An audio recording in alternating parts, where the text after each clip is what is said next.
Recently, we played a board game called Game of Life, and it taught us one thing: don't judge those wronged by chance.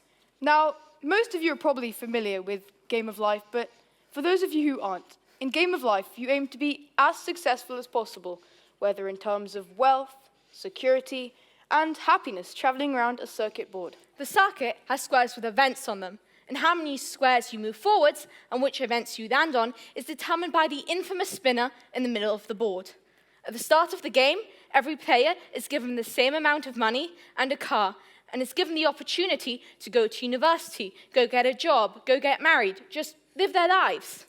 Eventually, you'll either end up in the countryside acres, a retirement home, or, for the ones who retired with more money, the millionaire estate. Now, personally, I quite enjoy the game. It's fun, even if one of us usually resorts to cheating to win it. Felix. I like the fact that I can live the life of my dreams, or possibly my nightmares, depending on my luck. It's simply fun, as young people, to simulate what our lives could be like, whether in terms of money, or houses, or even cars. It's fun, if a little daunting, to have the mere spin of a spinner determine the course of my future.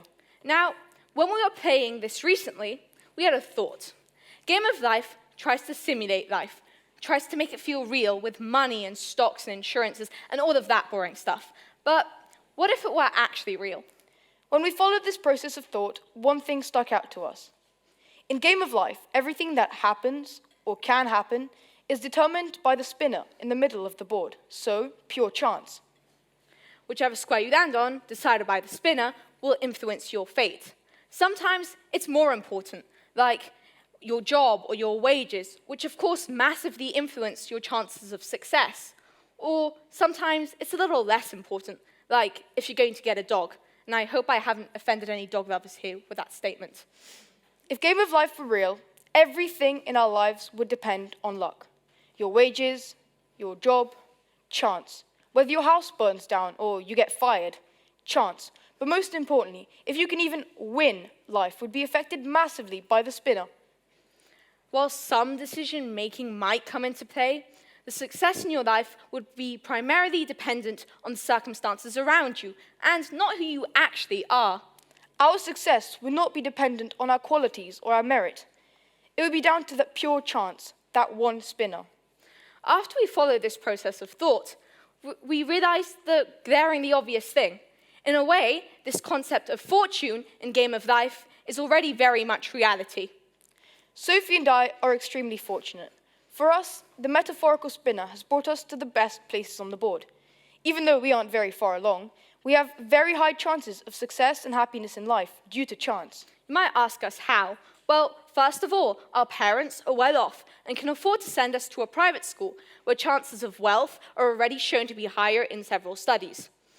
We were born into a happy family in a safe country, in a place where there is education and healthcare easily accessible to us. It was not my doing that I was born into a family where the resources available to me highly increased my chances of success. It was that one infamous metaphorical spinner.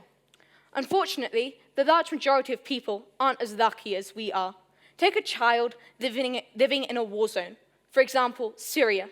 That child would have been born into an unsafe place, plagued by fighting and death.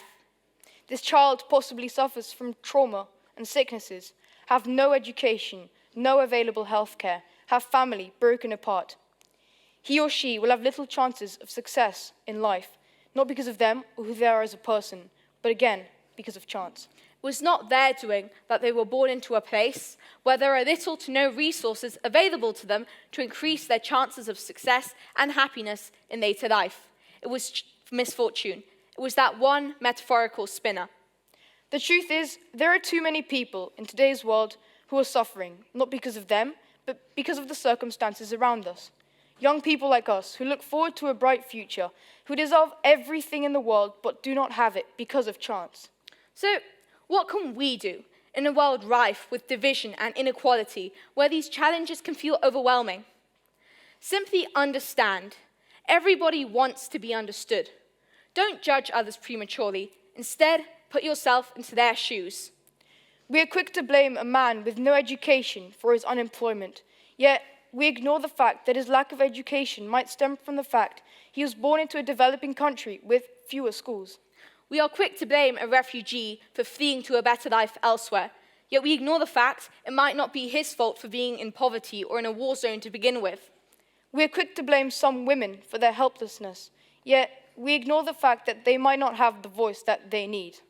We ignore the fact that in today's world, some people just don't stand a chance. We like to think that everyone is responsible for where they are in life. It is easy to praise the fortunate for meeting society's expectations. It is harder to accept that people's circumstances aren't always consequences of their actions. So feel empathy.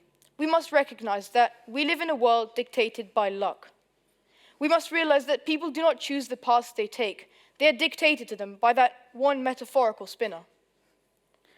Let's stop making quick judgments. So offer kindness.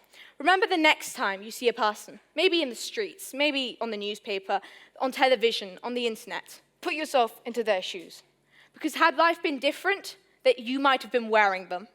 Next time you play a game of life, feel empathy. When you get that 10, which gets you the highest paying job on the board, or when you buy your mansion and retire to the millionaire estates, feel fortunate. Feel empathy for those wronged by chance. It is not their fault that this game of life is unfair. Feel empathy.